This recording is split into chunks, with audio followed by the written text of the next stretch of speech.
Hello my dear friends, welcome to Brain Booster Study. Friends, यहाँ पे आज हम पढ़ने वाले हैं रीट का जो एग्ज़ाम होने वाला है, जिसमें आपको फरवरी में एग्ज़ाम करवा ली जाएगी 27-28 तक। और फ्रेंड्स, ये बाल विकास का अहम रोल होता है इसमें। जो यहाँ से 30 नंबर के क्वेश्चंस आते हैं, तो ये साइकोलॉजी के पार्ट्स हैं। तो आपको हम एक एक करके इस क्वेश्चंस के बारे में बात करेंगे और प्लस डिटेल में भी बताएंगे। अति महत्वपूर्ण क्वेश्चंस हैं फ्रेंड्स, ये सारे एग्जाम में आने वाले हैं या पहले से आए हैं, वैसे सेलेक्टेड क्वेश्चंस हैं फ्रेंड्स। और ऐसे ही रीट एग्ज़ाम में क्वेश्चंस बनते हैं, तो इसलिए हमने ये क्वेश्चंस लाए हैं ताकि आपको एग्ज़ाम में कोई भी प्रॉब्लम्स ना हो। फ्रेंड्स, एक बात आपको बता दें कि वीडियो स्किप बिल्कुल ना करिएगा। आप वीडियो स्किप कर देंगे तो फ्रेंड्स आपको समझ में नहीं आएगा। आप लास्ट तक वीडियो देखिएगा। तो चलिए हम क्वेश्चंस को स्टार्ट करते हैं। यहाँ पे पहला क्वेश्चन है पहले कि बाल विकास का वैज्ञानिक विवरण कब व किसके द्वारा किया गया। 18वीं शताब्दी में स्टैनले हॉल ने, या बी है 19वीं शताब्दी में स्टैनले हॉल ने, या सी है कि 18वीं शताब्दी में पेस्टोलॉजी ने, या डी है कि 19वीं शताब्दी में पेस्टोलॉजी ने, या अनुत्तरित प्रश्न यहाँ पे दिया है। तो यहाँ पे हम आपको बता दें फ्रेंड्स कि इसमें ऑप्शन नंबर्स क्या होगा। सी करेक्ट आंसर होगा कि 18वीं शताब्दी में पेस्टोलॉजी ने अपने स्वयं के 3 वर्षीय पुत्र पे अध्ययन किया। इसके जो है बाल विकास का वैज्ञानिक विवरण इन्होंने 18वीं शताब्दी में पेस्टोलॉजी ने किया। तो यहाँ पे option number C correct answer होगा। नेक्स्ट क्वेश्चन की बात करते हैं। यहाँ पे अगला क्वेश्चन है, बाल मनोविज्ञान का आधुनिक नाम बाल विकास के अंतर्गत अध्ययन किया जाता है। यहाँ पे बाल मनोविज्ञान है, इसका आधुनिक नाम बाल विकास, इसके अंतर्गत अध्ययन किया जाता है। तो यहाँ पे ऑप्शन नंबर ए है, आपको बताना है गर्भावस्था से बाल्यावस्था तक का, कि गर्भावस्था से किशोरावस्था तक का, कि गर्भावस्था से वृद्धावस्था तक, या शैशवावस्था से परिपक्वावस्था तक, या अनुत्तरित प्रश्न। यहाँ पे हम आपको बता दें कि बाल मनोविज्ञान का आधुनिक नाम बाल विकास के अंतर्गत जो अध्ययन किया जाता है अभी, वो किया जाता है फ्रेंड्स गर्भावस्था से लेकर के किशोरावस्था तक किया जाता है, जिसको हम प्रसव पूर्व भी कह सकते हैं। गर्भावस्था से किशोरावस्था तक का अध्ययन हम करते हैं। आधुनिक बाल मनोविज्ञान में बाल विकास के अंतर्गत यही आता है। ऑप्शन नंबर यहाँ पे बी करेक्ट आंसर होगा। नेक्स्ट क्वेश्चन की बात करते हैं। यहाँ पे अगला क्वेश्चन है,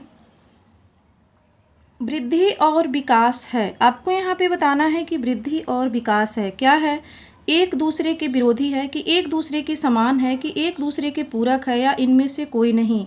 तो वृद्धि और विकास, तो सबसे पहले आपको ये जानना है फ्रेंड्स कि वृद्धि और विकास, वृद्धि किसे कहते हैं और विकास किसे कहते हैं। पहले दोनों में जब हम अंतर नहीं कर पाएंगे ना, तो हमको समझ में नहीं आएगा। और यहाँ से 100% श्योर फ्रेंड्स कि यहाँ से क्वेश्चंस जरूर बनते हैं यहाँ से इस टॉपिक से, तो वृद्धि और विकास से। तो आपको हम यहाँ पे क्लियर कर दें कि जैसे कि संपूर्ण पक्ष में जो होने वाला परिवर्तन होता है ना, उसको हम विकास कहते हैं। और जो है केवल शारीरिक पक्ष में जो होने वाला परिवर्तन होता है, उसको हम वृद्धि कहते हैं। तो वृद्धि में क्या होता है ना कि हम उसको नाप सकते हैं, देख सकते हैं, लेकिन विकास में नहीं। और एक पक्षीय जो अभिवृद्धि होती है ना, जो एक पक्षीय होती है विकास, वो किस में होता है, वृद्धि में होती है। लेकिन अगर वही पूछे कि बहुपक्षीय विकास किस में होता है, तो बहुपक्षीय विकास होता है आपका विकास में। और फ्रेंड्स, यहाँ पे और है कि जैसे आपसे पूछे कि संकुचित क्षेत्र किसका होता है, तो ये वृद्धि का होती है संकुचित क्षेत्र। और जो अगर पूछे कि व्यापक क्षेत्र किसका होता है, तो व्यापक क्षेत्र होता है विकास का। अगर आपसे और भी इसमें अंतर पूछता है कि जैसे कि लंबाई, चौड़ाई, आकार में जो परिवर्तन होता है, वो किस में होता है, वृद्धि में होता है। इसको जो है हम परिमाणात्मक, संख्यात्मक, मात्रात्मक, जो है एक ही बात है। हम इसे तीनों में से कुछ भी कह सकते हैं, परिमाणात्मक भी, संख्यात्मक भी, मात्रात्मक भी। क्योंकि इसमें जैसे कि अगर किसी बच्चे का हाइट हम मापते हैं ना, तो बोलते हैं ना कि ये 3 फीट का है, या वेट उसका करते हैं तो 9 kg का है, या 15 kg का है, ऐसे हम बोलते हैं ना। तो ये होता है मात्रात्मक बोलिए या संख्यात्मक बोलिए या परिमाणात्मक बोलिए, एक ही बात होती है। तो ये क्या होता है, वृद्धि में होती है। लेकिन अगर विकास में पूछे ना, तो विकास में क्या होता है कि परिमाणात्मक और गुणात्मक विकास होता है। सिर्फ विकास में कौन कौन सा, परिमाणात्मक और गुणात्मक विकास होता है। और एक बात यह है कि अभिवृद्धि में विकास तो शामिल नहीं है, लेकिन विकास में वृद्धि शामिल है। ये फ्रेंड्स बहुत इंपॉर्टेंट है। ये लाइन पूछा गया था कि अब वृद्धि में विकास शामिल नहीं है, लेकिन विकास में क्या है ना कि वृद्धि शामिल होती है। और जो वृद्धि होती है ना उसको सीधे हम नाप तोल कर सकते हैं, उसको नापा तोला जा सकता है। लेकिन अगर विकास की बात करते हैं तो विकास को सीधे मापन संभव नहीं है, वृद्धि का है। विकास में क्या होता है ना कि गुणात्मक होता है, मात्रात्मक होता है ये। तो फ्रेंड्स, आई होप कि आपको वृद्धि और विकास में जो हम डिफरेंस बताए हैं वो आपको समझ में आया होगा। तो यहाँ पे ऑप्शन जो होगा आपका कि एक दूसरे के पूरक हैं। वृद्धि के बिना विकास और विकास के बिना वृद्धि संभव नहीं हो सकता है। तो एक दूसरे के पूरक हैं। ऑप्शन नंबर सी क्या होगा कि करेक्ट आंसर होगा। अब हम अगला क्वेश्चन की बात करते हैं। अगला क्वेश्चन है कि परिमाणात्मक व गुणात्मक अभिवृद्धि, विकास, वृद्धि और विकास उपरोक्त सभी। तो आपको हम बताएं हैं कि जो परिमाणात्मक, संख्यात्मक, मात्रात्मक एक ही बात होती है। ये किस में होती है? वृद्धि में होती है। वृद्धि को हम देख सकते हैं फ्रेंड्स कि हम कितने किलो का बच्चा है या हम कितने केजी के हैं, हाइट हमारी कितनी है, हमारी लेंथ कितनी बढ़ रही है। लेकिन हम विकास में नहीं। विकास क्या होता है? परिमाणात्मक व गुणात्मक। तो ये विकास हो जाएगा। Option number B correct answer होगा यहाँ पे। अगला क्वेश्चन की बात करते हैं। यहाँ पे देखिए, विकास के बारे में क्या सही नहीं है? यहाँ पे पूछा है नहीं। तो अभिवृद्धि शारीरिक होती है, अभिवृद्धि क्या होती है? मात्रात्मक होती है, अभिवृद्धि क्या होती है? मापनीय होती है, अभिवृद्धि जीवन पर्यंत चलती है। तो यहाँ पे देखिए फ्रेंड्स, जो नहीं पूछा है यहाँ पे, तो अभिवृद्धि शारीरिक होती है, ये तो बात बिल्कुल सही है कि अभिवृद्धि जो होती है वो शारीरिक होती है। हमारी लंबाई, चौड़ाई और हाइट किस में बढ़ती है? शरीर में ही तो बढ़ती है, तो वृद्धि ही तो होती है ना वो। और जो वृद्धि होती है वो क्या होता है कि मात्रात्मक भी होता है। हम उसको मात्रात्मक कहें, संख्यात्मक कहें या हम परिमाणात्मक कहें, बात वही होती है। अब आते हैं यहाँ पे कि वृद्धि जो होती है मापनीय होती है। बिल्कुल वृद्धि मापनीय होती है, लेकिन जो भी वृद्धि होती है वो जीवन पर्यंत चलती है। तो ये बिल्कुल ही नहीं है, ये जीवन पर्यंत नहीं चलती है। कुछ समय के बाद जा करके वृद्धि रुक जाती है। विकास हमारी जो है जीवन पर्यंत चलती है, वृद्धि नहीं चलती है। तो यहाँ पे नहीं पूछा है, तो ऑप्शन नंबर डी यहाँ पे करेक्ट आंसर होगा, क्योंकि हमें नहीं पूछा गया है। तो जो हमें नहीं है वो जो गलत है वही सही होगा। अगला क्वेश्चन की बात कर लेते हैं। यहाँ पे अगला क्वेश्चन है यहाँ, रचनात्मक परिवर्तन किस ओर ले जाते हैं? शैशवावस्था की ओर, बाल्यावस्था की ओर, या किशोरावस्था की ओर, या वृद्धावस्था की ओर? तो देखिए, एक होता है कि रचनात्मक परिवर्तन, एक होता है कि विनाशात्मक परिवर्तन। तो जैसे कि जैसे कई सारे कवियों ने क्या किया है ना कि मानव की तुलना एक फूल से की है। जैसे कि फूल कली होती है, उसके बाद से फूल बनता है, फिर वो क्या होता है ना कि वो कुछ दिन पश्चात वो क्या होता है कि वो मुरझा जाता है। उसमें से लगता है ना कि वो ख़त्म हो जाती है, उसके टहनी जो पत्ती होती है वो ख़त्म हो जाती है। तो ठीक उसी प्रकार से बहुत सारे कवियों ने मानव की तुलना पुष्प के समान की है। तो यहाँ पे रचनात्मक परिवर्तन की ओर ले जाता है। तो ये होता है किशोरावस्था की ओर लेके जाता है। जैसे कि अगर कोई बच्चा है, सपोज दे समझिए कि आपके घर में कोई छोटा बच्चा होगा, आपने जब बर्थ हुआ होगा तब देखते होंगे कि कुछ दिन तक वो ऐसे ही सीधा लेटा रहा होगा। फिर कुछ दिन बाद वो क्या होता है, धीरे धीरे उसमें मेच्योर होता है, वो परिपक्वता आती है उसके अंतर्गत, वो परिवर्तित होता है। कुछ दिन बाद वो करवट लेता है, फिर कुछ दिन बाद अपना हेड को, सर को धीरे धीरे उठाता है।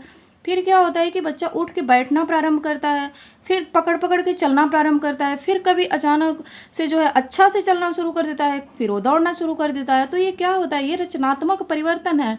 तो ये किसके तरफ ले जाता है? किशोरावस्था की ओर लेके जाता है। Option number C correct answer होगा। आई होप कि आपको फ्रेंड्स क्वेश्चन अच्छे से समझ में आ रहे होंगे। अगला क्वेश्चन है कि निम्न में से किसका विकास होता है? वृद्धि नहीं होती। लंबाई की, हड्डियां, बुद्धि, मांसपेशियां। तो यहाँ पे विकास किसका होता है? वृद्धि नहीं होती है। तो यहाँ पे देखिए, लंबाई का क्या होता है फ्रेंड्स? लंबाई का वृद्धि होती है, हड्डियां का जो है वृद्धि होती है, मांसपेशियों का वृद्धि होती है। लेकिन विकास बुद्धि का क्या होता है? बुद्धि का विकास होता है। Option number C correct answer होगा। अगला क्वेश्चन है कि वृद्धि के संबंध में कौन सा कथन सही नहीं है? सामान्यतः वृद्धि विकास में योगदान देती है पर हमेशा नहीं। वृद्धि मात्रात्मक परिवर्तन है। सी है कि वृद्धि के कारण कार्य क्षमता में परिवर्तन होता है। डी है कि वृद्धि परिपक्वता के बाद रुक जाती है। तो यहाँ पे देखिए, जो नहीं पूछा है कि वृद्धि के संबंध में कौन सा कथन सही नहीं है, तो सामान्यतः वृद्धि विकास में योगदान देती है तो करेक्ट है, पर हमेशा नहीं, ये भी बात बिल्कुल सही है। योगदान तो देती है विकास में, लेकिन हमेशा नहीं देती है। वृद्धि मात्रात्मक परिवर्तन है, बिल्कुल इसको हम माप सकते हैं, इसे हम देख सकते हैं। और है कि वृद्धि के कारण कार्य क्षमता में परिवर्तन होता है, तो ये नहीं, ये गलत है फ्रेंड्स। और जो गलत है यही करेक्ट आंसर होगा, क्योंकि यहाँ पे नहीं पूछा है। वृद्धि के कारण कार्य क्षमता में परिवर्तन नहीं होता है, विकास के कारण कार्य क्षमता में परिवर्तन होता है। यहाँ पे कि वृद्धि परिपक्वता के बाद रुक जाती है, ये भी बात सही है। जो वृद्धि है ना वो परिपक्वता के बाद रुक जाती है, जीवन पर्यंत तक नहीं चलती है वृद्धि। कुछ समय पश्चात जब परिपक्वता आता है तो क्या होती है, वृद्धि रुक जाती है। तो यहाँ पे क्या होगा, हमारा option number C correct answer होगा कि वृद्धि के कारण कार्य क्षमता में परिवर्तन होता है। ये बात गलत है, लेकिन ये करेक्ट इसलिए है क्योंकि यहाँ पे नहीं पूछा गया है। तो वृद्धि के संबंध में ये नहीं है, ये विकास के संबंध में है। विकास के कारण जो है कार्य क्षमता में परिवर्तन होता है। तो ऑप्शन नंबर सी यहाँ पे करेक्ट आंसर। आई होप कि आपको क्वेश्चंस फ्रेंड्स समझ में आ रहे होंगे।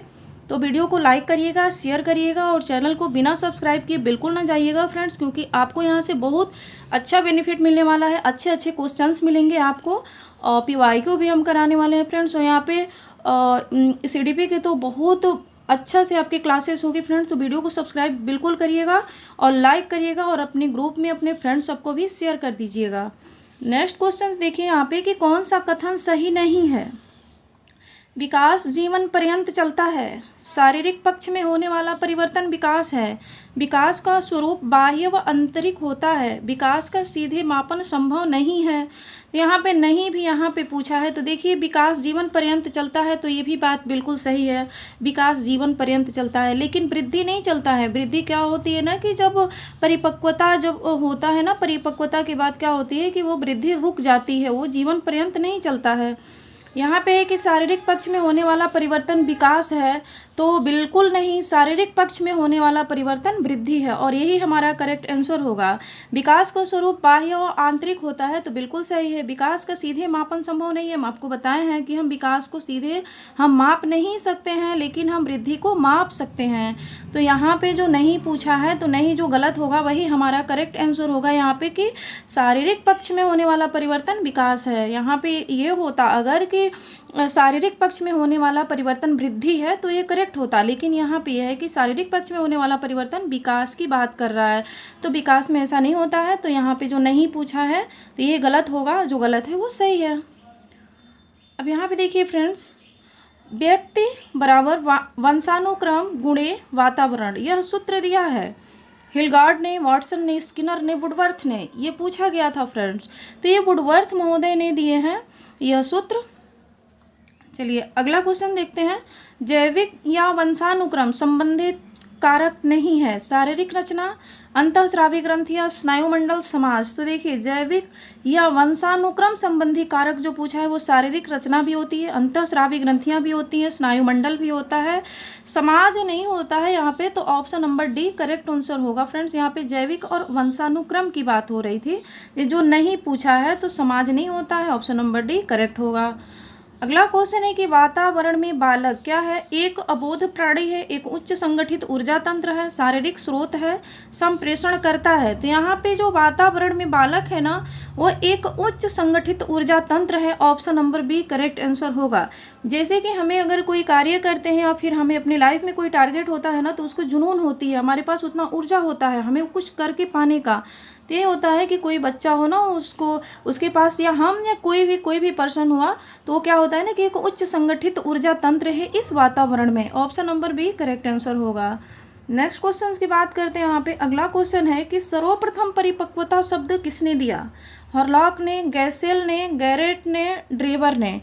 तो आपको यहाँ पे बताना है फ्रेंड्स कि जो परिपक्वता है ये शब्द पहले किसने दिया था। तो परिपक्वता शब्द पहले किसने दिया था, यहाँ पे गैसेल ने दिया था, ऑप्शन नंबर बी यहाँ पे करेक्ट आंसर होगा। तो देखिए विकास के बाद अगर जो महत्वपूर्ण भूमिका होती है ना उसके बाद परिपक्वता की आती है, जिसको जो है प्रभावित करने वाले प्रमुख जो कारक होते हैं वो वंशानुक्रम और वातावरण होते हैं। किसको प्रभावित करने वाले, परिपक्वता को प्रभावित करने वाले वंशानुक्रम व वातावरण दोनों ही होते हैं।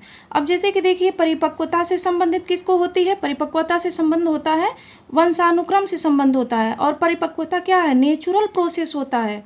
और यहाँ पे एक है कि जो ये होती है ना, जो परिपक्वता, वो शारीरिक प्रक्रिया होती है। तो परिपक्वता का क्या होता है कि अधिगम का प्रभाव नहीं पड़ता है परिपक्वता पर।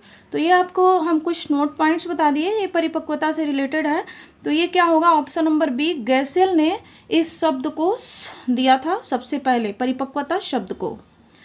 अब आते हैं फ्रेंड्स, यहाँ पे अगला क्वेश्चन है कि औपचारिक शिक्षा का मुख्य साधन है, परिवार है, विद्यालय है, समाज है या सभी। तो देखिए, औपचारिक शिक्षा हम किसको कहते हैं? औपचारिक शिक्षा वो होता है जहाँ पर निश्चित समय, निश्चित स्थान और निश्चित विधि के समझ जो माध्यम होते हैं ना, जिसके से द्वारा हम शिक्षण विधियाँ कराया जाता है, उसी को जो है हम औपचारिक शिक्षा का साधन कहते हैं। तो वो होता है हमारा विद्यालय। यहाँ पे क्या होता है, एक निश्चित समय स्थान है कि हाँ विद्यालय जाना है, निश्चित समय है कि हम क्यों इस निश्चित समय पर हमको विद्यालय जाना है, और यहाँ पे शिक्षण विधियाँ भी होती हैं यहाँ पे। तो ये क्या होती है, ऑप्शन नंबर बी करेक्ट होगा, औपचारिक शिक्षा का मुख्य साधन विद्यालय है। अब आते हैं यहाँ पे कि अनौपचारिक शिक्षा का मुख्य साधन क्या है? परिवार है, विद्यालय है, समाज है, खेल का मैदान है। तो यहाँ पे देखिए, अनौपचारिक शिक्षा का जो मुख्य साधन है वो सबसे पहला है परिवार। बच्चा जो है सबसे पहले परिवार में ही रह के अपने बड़ों के अनुकरण के माध्यम से बच्चा जो कुछ भी सीखता है वो अनौपचारिक शिक्षा होती है। यहाँ पर अनिश्चित जो है समय, अनिश्चित स्थान, अनिश्चित विधियाँ होती हैं, यहाँ पे कुछ भी निश्चित नहीं होता है। तो ये होता है परिवार। और परिवार में सबसे अहम भूमिका, विद्यालय में तो अहम भूमिका सबसे होता है टीचर का, एक शिक्षक का, लेकिन यहाँ पे सबसे पहले होता है यहाँ पर माँ का भूमिका सबसे महत्वपूर्ण होता है फ्रेंड्स परिवार में, क्योंकि माँ के से सबसे ज़्यादा बच्चे अट्रैक्टिव होते हैं और माँ के ही से ही बच्चे सबसे ज़्यादा सीखते हैं। तो यहाँ पे क्या होगा, परिवार में माँ हो जाएंगी और विद्यालय में शिक्षक हो जाएंगे। तो अनौपचारिक शिक्षा का मुख्य साधन जो है परिवार होगा। अब आते हैं फ्रेंड्स नेक्स्ट क्वेश्चन पे। यहाँ अगला क्वेश्चन है, वातावरण कोई बाहरी शक्ति है जो हमें प्रभावित करती है, यह किसने कहा है? ये कई बार पूछा गया है फ्रेंड्स। ये रॉस ने कहा, डॉगलस ने, वुडवर्थ ने, हॉलैंड ने। तो ये किसने कहा है फ्रेंड्स कि ये वातावरण कोई बाहरी शक्ति नहीं है जो हमें प्रभावित करती है? तो ये है रॉस महोदय ने कहा। ऑप्शन नंबर ए यहाँ पे करेक्ट आंसर होगा। तो फ्रेंड्स आपको यहाँ पे बता दें, जैसे कि यहाँ पे प्रकृति है और यहाँ पे पालन पोषण आपको ये पूछा जाता है, तो प्रकृति से संबंधित होता है वंशानुक्रम। अगर आत्मा पूछे तो भी प्रकृति से संबंध है, धरती इसको भी बोलते हैं। और जो पालन पोषण है वो वातावरण से संबंधित है, जिसको हम शरीर भी कहते हैं और बीज भी कहते हैं। तो ये प्रकृति और पालन पोषण, ये इसमें दो कन्फ्यूजन अक्सर होती है, इसलिए हमने यहाँ पे नोट कर लिया है ताकि आपको समझा दें कि प्रकृति को जो है हम वंशानुक्रम भी कहते हैं, आत्मा भी कहते हैं, धरती भी कहते हैं, और जो पालन पोषण होता है उसे हम वातावरण और शरीर और बीज भी कहते हैं। तो फ्रेंड्स आई होप कि आपको हमारी वीडियो अच्छी लगी होगी। तो लाइक कमेंट करिएगा और शेयर भी करिएगा, और सब्सक्राइब किए तो बिल्कुल भी ना जाइएगा फ्रेंड्स। और कमेंट बॉक्स में कमेंट करके ज़रूर बताइएगा कि आपको वीडियो कैसी लगी। Thanks for watching my video.